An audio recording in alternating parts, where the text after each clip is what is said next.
ওম অজ্ঞানং তিমিরঞ্জস্য জ্ঞানাঞ্জনশলাকয়া চক্ষুরুন্মিলিतं येन তস্मै শ্রী গুরুবে নমঃ।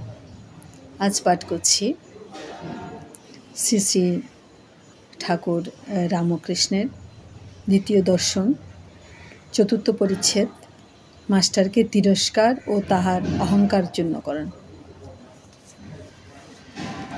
শ্রী রামকৃষ্ণ মাস্টারকে বলছেন, তোমার কি বিবাহ হয়েছে? মাস্টার, আগে হ্যাঁ। শ্রী রামকৃষ্ণ শিহরিয়ে উঠেছে, ওরে রামলাল, যা বিয়ে করে ফেলেছে? মাস্টার ঘোরতর অপরাধীর ন্যায় অবাক হইয়া অবনত মস্তকে চুপ করিয়া বসিয়া রহিলেন। ভাবিতে লাগিলেন, বিয়ে করা কি এত দোষ? ঠাকুর আবার জিজ্ঞেস করিলেন, তোমার কি ছেলে হয়েছে? মাস্টার বুক টিপ টিপ করিতেছে। মাস্টারের বুক টিপ টিপ করিতেছে, ভয়ে ভয়ে বলিলেন, আগে ছেলে হয়েছে। ঠাকুর আবার আক্ষেপ করিয়া বলিতেছেন, যা ছেলে হয়ে গেছে। তিরস্কৃত হইয়া তিনি স্তব্ধ হইয়া রহিলেন। তাহার অহংকার চূর্ণ হইতে লাগিল। কিয়ৎক্ষণ পরে ঠাকুর শ্রীরামকৃষ্ণ আবার কৃপাদৃষ্টি করিয়া সস্নেহে বলিতে লাগিলেন, দেখ, তোর লক্ষণ ভালো ছিল। আমি কপাল, চোখ এসব দেখলে বুঝতে পারি। আচ্ছা, তোর পরিবার কেমন? বিদ্যাশক্তি না অবিদ্যাশক্তি? জ্ঞান কাকে বলে এবং প্রতিমা পূজা সম্বন্ধে বলছেন মাস্টার, আজ্ঞা ভালো, কিন্তু অজ্ঞান। শ্রী রামকৃষ্ণ বিরক্ত হইয়া বললেন, আর তুমি জ্ঞানী?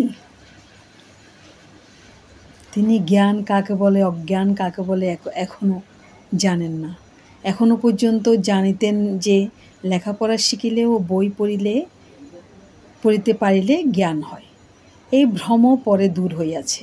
তখন শুনিলেন যে ঈশ্বরকে জানার নাম জ্ঞান, ঈশ্বরকে না জানার নাম অজ্ঞান। ঠাকুর বলিলেন, তুমি কি জ্ঞানী? মাস্টারের অহংকারে আবার বিশেষ আঘাত লাগিল। শ্রী রামকৃষ্ণ বললেন, আচ্ছা, তোমার সাকারে বিশ্বাস না নিরাকারে? মাস্টার, সাকারে বিশ্বাস থাকলে কি, নিরাকারে বিশ্বাস হইলেই বা কি? ঈশ্বর নিরাকার এই বিশ্বাস থাকিলে ঈশ্বর সাকারে বিশ্বাস কি হইতে পারে? বিরুদ্ধ অবস্থা দুটাই কি সত্য হইতে পারে? সাদা জিনিস দুধ কি আবার কালো হতে পারে?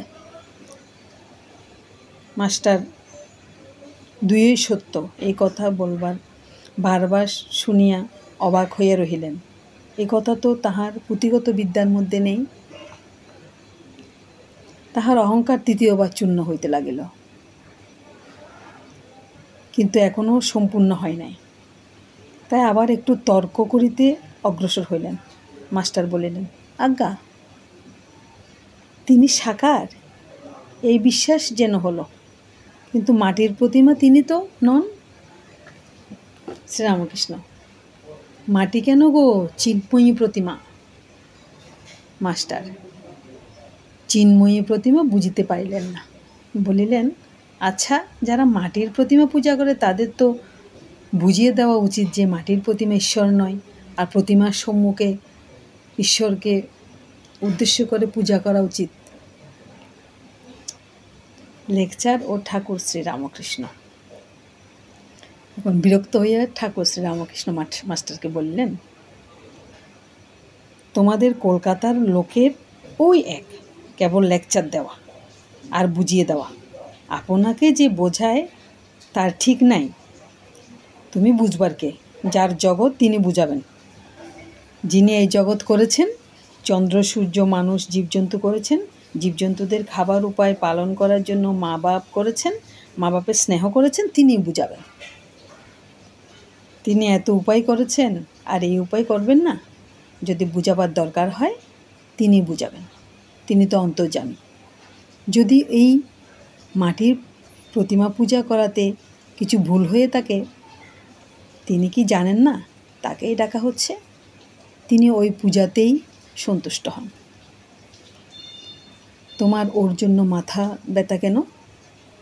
তুমি নিজের যাতে জ্ঞান হয়, ভক্তি হয়, তার চেষ্টা করো। এইবার তাহার অহংকার বোধ হয়ে একেবারে চূর্ণ হইল। তিনি ভাবিতে লাগিলেন, ইনি যা বলছেন তা তো ঠিক। আমার বুঝাতে যাওয়ার কি দরকার? আমি কি ঈশ্বরকে জেনেছি? না আমার তার উপর ভক্তি হয়েছে। আমি শুতে স্থান পাই না, শঙ্করাকে ডাকে। জানি না, শুনি না, পরকে বুঝাতে যাওয়া বড়ই লজ্জার কথা ও হীনবুদ্ধির কাজ। এই কি অঙ্কশাস্ত্র, না ইতিহাস, না সাহিত্য যে পরকে বুঝাবো? এই যে ঈশ্বর তত্ত্ব। ইনি যা বলছেন মনে বেশ লাগছে।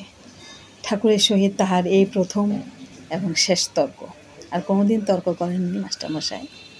শ্রীরামকৃষ্ণ